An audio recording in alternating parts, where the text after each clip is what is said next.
What if the most powerful force in the universe was already inside you, not outside you, not above you, not waiting for you to earn it through obedience or ritual or suffering? Inside you, always, from the moment you were born. What if the entire architecture of organized religion, of institutionalized spirituality, of every system that has ever told you that you need an intermediary to access the divine? What if all of it was built on a single, deliberate lie? Not a misunderstanding, not an innocent mistranslation. A lie, constructed carefully, maintained for centuries, because the moment you understand the truth, the moment you realize what was taken from you and why, you become something the system was never designed to handle. You become sovereign. Today we are going to trace the thread from the mystery schools of ancient Egypt through the burning of libraries and the silencing of traditions to the exact mechanism by which the most sacred knowledge ever held by human civilization was repackaged, diluted, and handed back to you in a form that kept you looking outward forever, for something that was never outside you to begin with. This is the story of the God they renamed, and the name they gave you instead was never meant to set you free. What they found. Let's go deeper. To understand what was taken, you first have to understand what existed before it was taken. Long before the religious institutions that dominate the modern world came into existence, there were traditions. Ancient, sophisticated, extraordinarily precise traditions of inner knowledge that had been accumulated over thousands of years of direct experiential inquiry into the nature of consciousness itself. The Egyptian mystery schools, the Hermetic tradition, the Orphic mysteries of Greece, the Vedic seers of ancient India, the Gnostic schools of the early Common Era. These traditions did not agree on everything, but they agreed on one thing with remarkable consistency. The divine was not a being separate from you, located somewhere beyond the sky, issuing commands and demanding worship. The divine was the fundamental nature of consciousness itself, and consciousness, real consciousness, awareness in its deepest form, was what you actually were beneath all the layers of personality, conditioning, fear, and forgetting. The ancient Egyptians encoded this in the concept of the Ba and the Ka, two aspects of the soul, one personal and one universal. The universal aspect, the Ka, was understood as a direct extension of the divine creative force itself, not a copy of it, not a reflection of it, an actual extension, the same substance. The Hermetic tradition, whose foundational text, the Kybalion, encoded 7 universal principles, built its entire framework on one master axiom: the all is mind, the universe is mental, meaning that consciousness is not something that emerges from matter. Matter is something that emerges from consciousness. And since you are conscious, you participate directly in the nature of the all. The Upanishads of ancient India stated it with even more directness: Tattvam Asi, that art thou, the ultimate reality, Brahman, the infinite ground of being, and the individual self, Atman, are not two different things. They are one thing. You are not separate from the source. You are an expression of it. The Gnostics used the word pneuma, spirit, or divine breath, to describe the element of the divine that existed within each human being, not symbolically, literally, a spark of the original light, incarnated in matter, waiting to recognize itself. Every single one of these traditions, across cultures, across millennia, across vast geographical distances, arrived at the same understanding. You are not a creation separate from the divine. You are the divine, temporarily experiencing itself through the lens of an individual human life. That is what existed before. Now let's talk about what happened to it, the renaming. Let's go deeper. The shift did not happen overnight. It never does. The most effective erasures in history are always slow, always incremental, always dressed in the language of improvement. But the direction was consistent, and the destination was always the same. The inner God had to become the outer God. The divine that lived inside you, that was you in your deepest nature, had to be relocated, moved from within to without, from immanent to transcendent, from something you could access directly to something that required authorization, interpretation, and institutional permission. The early Gnostic Christians understood this perfectly. They taught that the divine spark, the pneuma, existed within every human being, and that direct inner knowledge, what they called gnosis, was the path to recognizing it. They did not need priests. They did not need hierarchies. They did not need intermediaries of any kind. Each person was their own direct access point to the divine. This made them extraordinarily dangerous to anyone who wanted to build an institution, because an institution requires dependency. It requires that you need something it alone can provide. And if the divine is already inside you, if you can access it directly through inner work, through contemplation, through the kind of deep self-knowledge that the mystery schools had been teaching for millennia, then the institution has nothing to sell you. So the Gnostics were declared heretics. Their texts were burned, their teachers were silenced, and the version of the divine that survived, the version that was institutionalized and codified and imposed across the Western world, was fundamentally different from anything the ancient traditions had taught. The God of the institution was external, distant, separate from you by nature and by condition, accessible only through sanctioned channels, the priest, the bishop, the sacrament, the confession, the approved text. The inner divine was not abolished, it was relocated, and in its new location, beyond you, above you, requiring your submission and obedience, it became a mechanism of control rather than a source of liberation. This is the renaming, the same ultimate reality, the same infinite ground of being that the Egyptians, the Hermeticists, the Vedic seers, and the Gnostics had all pointed toward.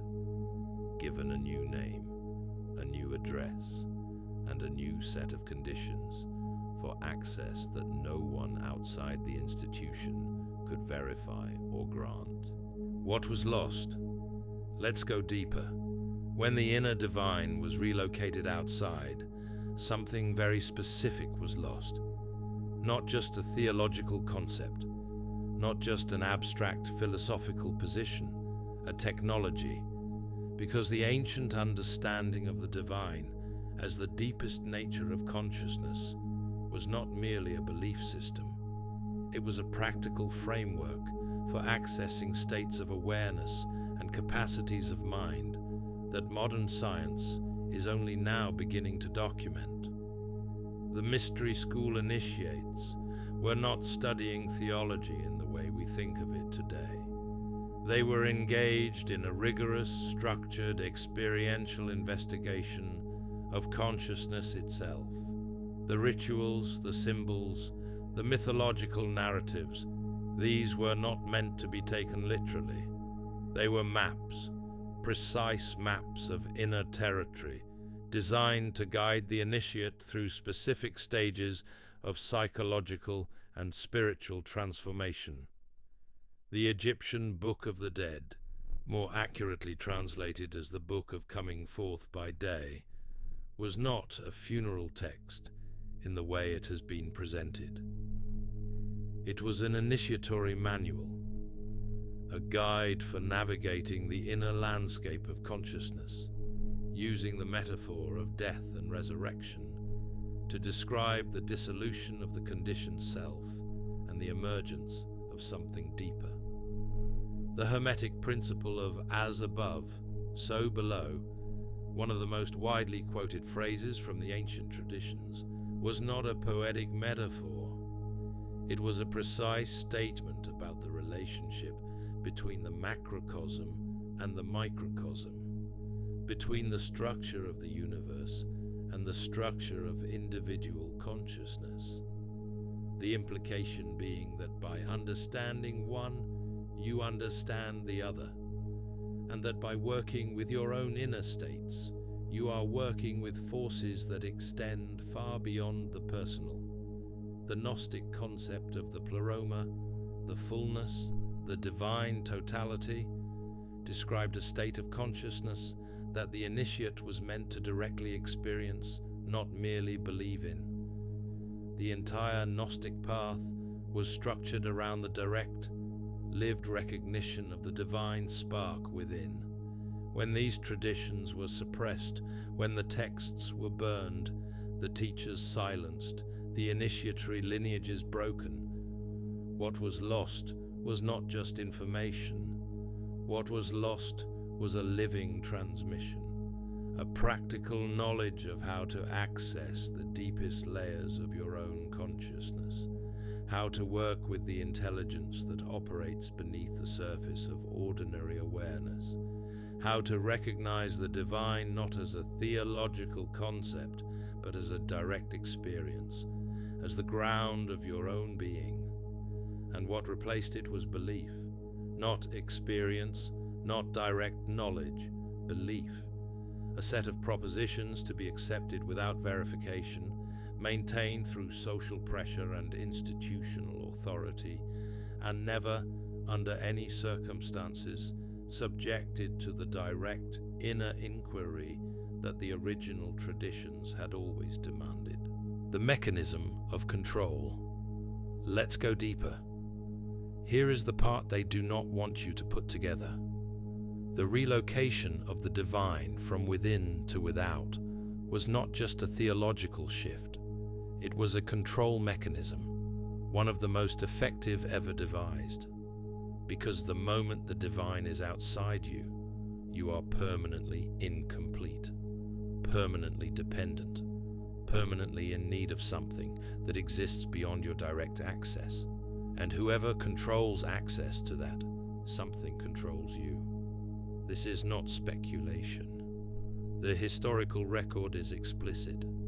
The institutional suppression of direct spiritual experience, mysticism, contemplation, inner gnosis, has been a consistent feature of every major religious institution that achieved significant political power, not occasionally, consistently. The Catholic Church declared mystical experience suspect and dangerous for centuries. The mystics who survived within the tradition, Meister Eckhart, Hildegard von Bingen, John of the Cross, were tolerated only when they submitted their experiences to institutional interpretation and control. Those who went too far in claiming direct inner access to the divine were frequently prosecuted.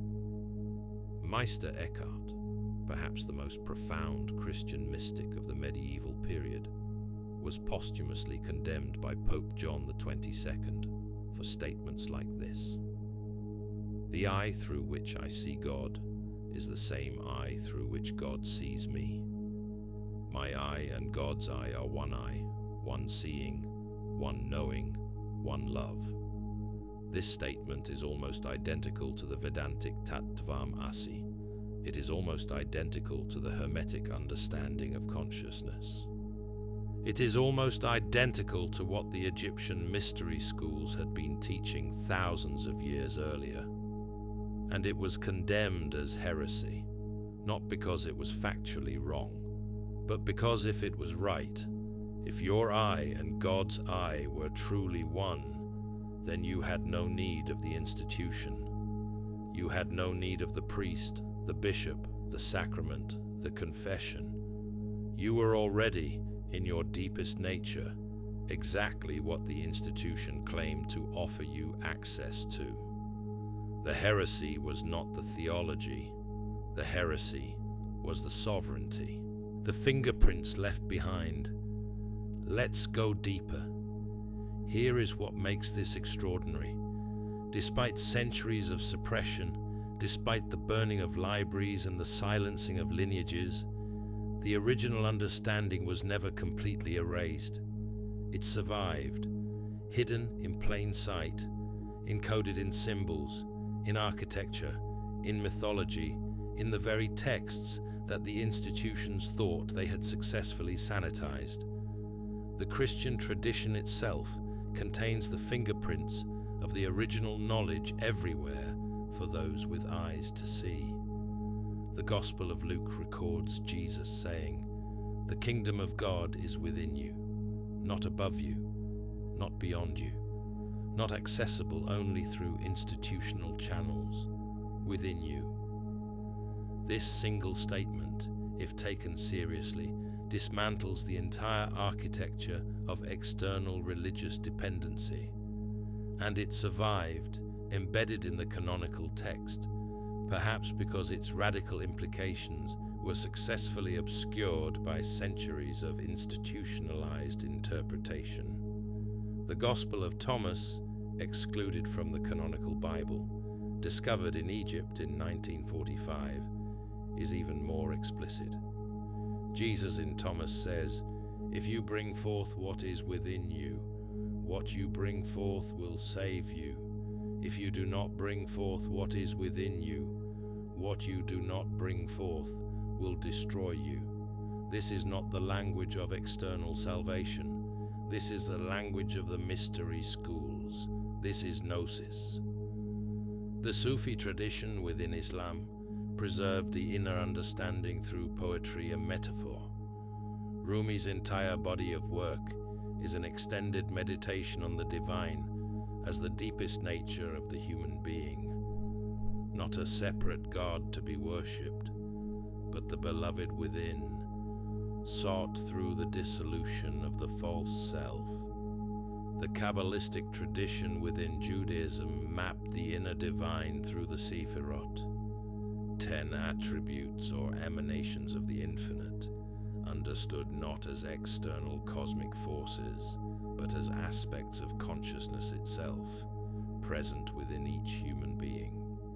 Even the symbol of the cross, arguably the most recognizable religious symbol in the world, carries within it the ancient meaning, the vertical axis representing the transcendent, the infinite, the divine, the horizontal axis representing the immanent, the human, the finite, and the intersection point, the still center where the two meet, representing the place within human consciousness where the finite and the infinite are not separate. The inner divine was never completely buried. It was waiting, encoded in every tradition, in every symbol, in every mystical text that survived the fires, waiting for someone to read it correctly. What this means for you. Let's go deeper, because this is not ancient history. This is not an academic exercise in comparative religion. This is about your life, right now, today. Think about how you were taught to relate to the divine, whatever form that teaching took, religious or secular. Think about the assumptions built into that teaching about where power lives, where truth lives, where the authority to determine the meaning of your experience lives. Were you taught that your inner experience was the primary source of knowing? Or were you taught to defer to the text, to the institution, to the expert, to the external authority? Were you taught that the deepest nature of your own consciousness was sacred, was trustworthy, was an expression of the same intelligence that organizes the universe?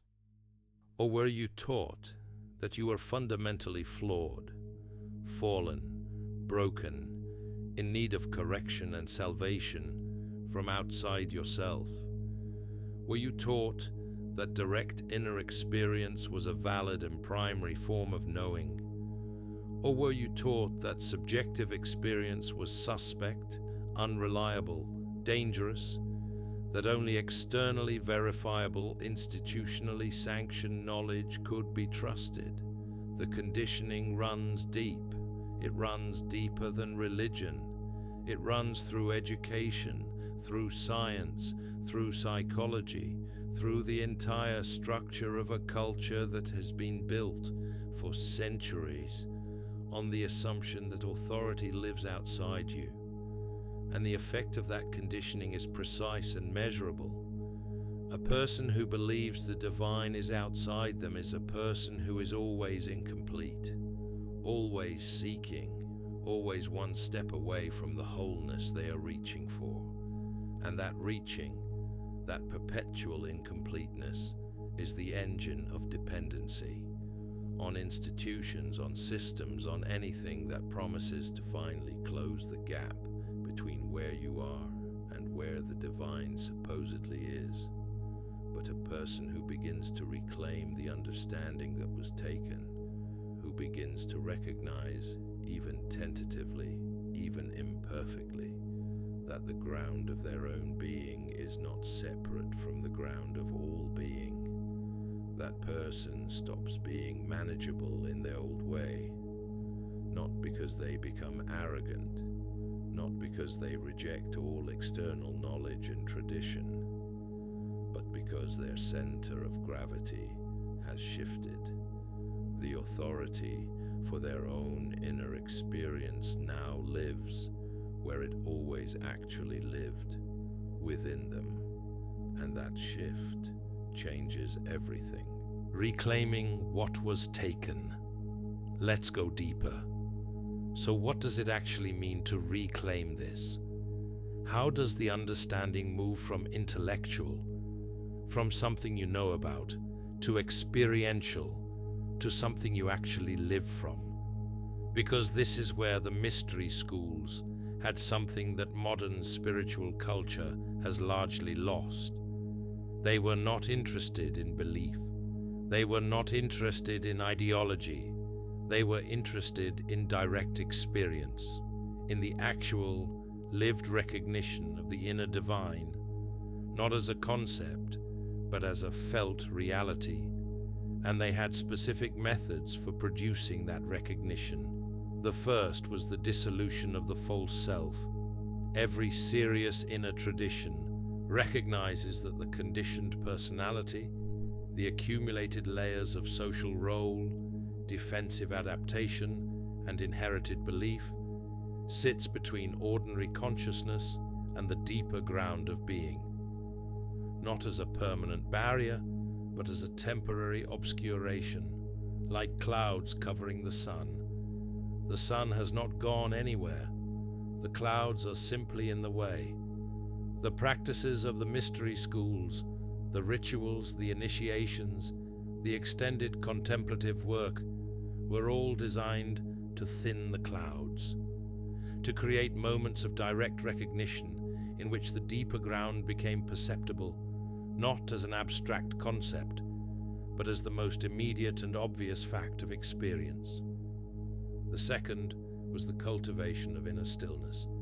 Every tradition we have discussed, Egyptian, Hermetic, Gnostic, Vedic, Sufi, Kabbalistic, placed extraordinary emphasis on the practice of becoming still, not passive, still.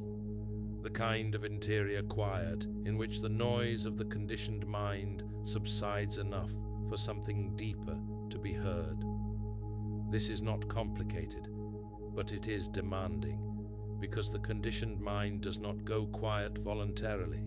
It has been trained by a culture that profits from its noise to stay busy, to fill every moment of potential stillness with stimulation, with distraction, with the endless management of external circumstances. The practice of stillness is therefore, in the deepest sense, a political act. It is a withdrawal of attention from the systems that require your perpetual engagement to maintain their hold on you. The third was the recognition of the witness. Behind all the thoughts, all the emotions, all the experiences, all the identities, there is something that is aware of all of them. Something that watches the contents of consciousness without being defined by any of them. The traditions called it by many names: the self, the Atman, the Pneuma, the witness consciousness, and they were unanimous in their assessment. This witness, this pure, contentless awareness, is not something you need to create or achieve. It is already what you are. The practice is simply to recognize it. These three movements: dissolution of the false self, cultivation of stillness, recognition of the witness, are not the property of any single tradition. They appear in different forms in every serious inner tradition that has ever existed on earth, because they are not ideological positions. They are descriptions of how consciousness actually works. The God they renamed was never somewhere else. It was always the one doing the looking. Here is what I want you to take from this. Every tradition we trace today, Egyptian, Hermetic, Gnostic, Vedic, Sufi, Kabbalistic, every single one of them was pointing at the same thing. Not a God above you, not a force outside you, not a power that has to be petitioned, appeased, or earned. The deepest nature of your own consciousness. That is what was renamed. That is what was relocated. That is what was systematically made inaccessible, not because it was dangerous in itself, but because a person who has recognized it directly cannot be governed by dependency. They burned the libraries. They silenced the teachers. They declared the mystics heretics. They rebuilt the entire architecture of Western civilization on the assumption that you are fundamentally separate from the divine, and that the gap between you can only be closed by systems you did not build and cannot control. But they could not burn the inner knowing. They could not silence what is prior to all thought, prior to all conditioning, prior to all the names they gave it, and they could not take from you what was never actually yours to lose. It is still there, beneath every layer of conditioning, behind every thought, within every moment of genuine stillness. The God they renamed never left. It was just waiting for you to stop looking in the wrong direction. If something in this video landed deeply, if you felt something recognizing itself, leave a comment below. We read every one, and share this with someone who is ready to hear it, because this knowledge was suppressed for a reason. The best thing we can do is make sure it keeps spreading. We'll see you in the next one.